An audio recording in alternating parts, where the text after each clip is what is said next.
Yesterday evening I flew in on an A350, so a long-haul aircraft on a short-haul route, and today I'm taking a more traditional aircraft, as you would see in European Business Class, an A320. This airport's actually one of the biggest airports in Europe, and it takes up about 12 square miles, and trust me, it feels like it. The thing is, when you turn up, especially early in the morning, and certainly for me, it just seemed really confusing. There's just loads of these huge open spaces that don't seem to have much going on. It kind of makes you wonder why they built it this big. Flying business, of course, I had access to the fast track security lane, except when I turned up, it was still closed, and it turned out it didn't open for another 10 minutes. So if you are getting a flight from this airport early in the morning, do keep that in mind.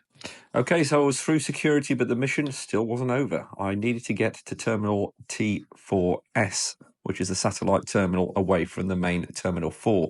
And that's where all the non-Schengen and long-haul flights to Latin America depart from. Fun fact, check-in is up on level 2, and there are 174 check-in counters here.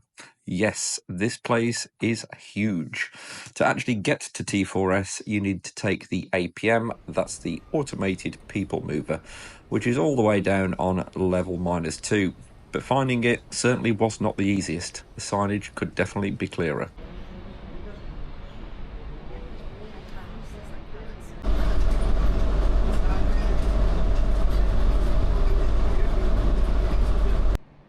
Efficiently deposited at Terminal 4S by the APM. It was now about 5:20 AM, but honestly, it looked like the apocalypse had just happened. Nothing was open. I knew the Iberia Business Class lounge wouldn't open till around 6 AM, so I thought I'd try the Neptuno lounge with my priority pass. The only problem with that was I couldn't find that anywhere. At this point, I just gave up and decided just to wait it out. What's weird is that the Iberia lounge is actually inside the duty-free store, so you couldn't actually get in until the shop opened. The moment those doors rolled up, I joined a small crowd of people and power walked my way to the lounge.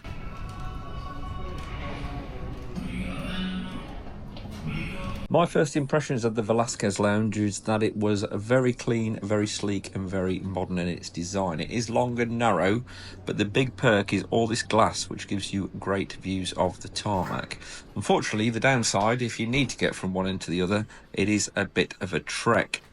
At 6 AM, the breakfast spread was out, lots of fruit, pastries and a few hot options, but nothing too fancy. The entrance is right in the middle, and from here you've got two choices, either left or right. Doesn't matter which way you go because both sides have the same food and seating. But if you do go right, there is a kids area and a bar, which is a nice bonus.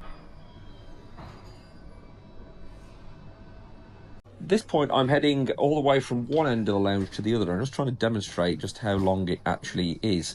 As I walk through, I do have to say that I really like the modern seating. It does give it a very nice premium feel. And also the ambient lighting at the base of some of the areas give it a really nice, relaxed vibe. And of course, if you need your caffeine fix, there are coffee stations dotted throughout. All the way at the far end, there's a tucked away section that looks like it used to be a formal restaurant. It's so hidden, I still have no idea if it's still in operation or not. There was even this handy screen showing you where the busy parts of the lounge were. At this time of the morning, I wasn't particularly hungry, so I just grabbed myself an orange juice and just waited around for an hour until we were called for boarding. Just to say, the Velázquez Lounge was a great place to spend an hour before the flight, and definitely worth a visit if you have access, and full credit to Iberia for that. With that, I'm on my way to gate S23 and join the Group 1 line for priority boarding. Oddly, the area that we lined up in was right in the middle of the main walkway. Not a problem this early, of course, but I can imagine it would have got very chaotic when the terminal got busier. Boarding was smooth and on time, and before long I was heading down to today's Chariot, the short-haul workhorse of most airlines these days, an Airbus A320. And it was seat 1A for me today. I wanted to maximise legroom and stretch out a little more than I would have been able to do in row 2 and beyond, where you only get 31 inches of space. As expected in Euro Business Class, the middle seat is blocked out for extra space, which is a standard setup, always nice to have. Iberia, interestingly, has also installed this privacy screen in front of row 1, which actually came in handy later in the flight. And above me, individual air vents and reading lights, and the ambient LED lighting, which on this occasion was a rather funky purple. Shortly after boarding, the captain came over the PA with an update. Due to ATC restrictions, we'll be held here for around 30 minutes. Not ideal, but nothing unusual these days, I guess. Roll on the summer. Eventually, we finally pushed back about 40 minutes behind schedule and began our taxi across Madrid's copious amounts of tarmac, following on from the inside theme. It's just as expansive out here as well. We made our way to runway 14 right and took off into a rather miserable sky.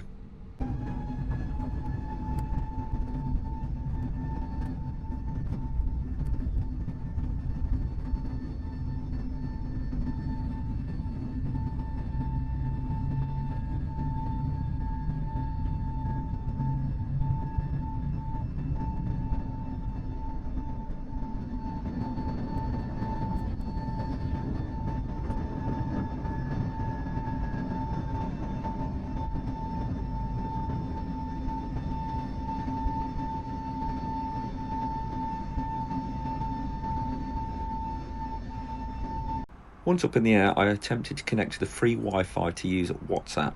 It said I was connected, but no matter what I tried, I just couldn't get the damn thing to work.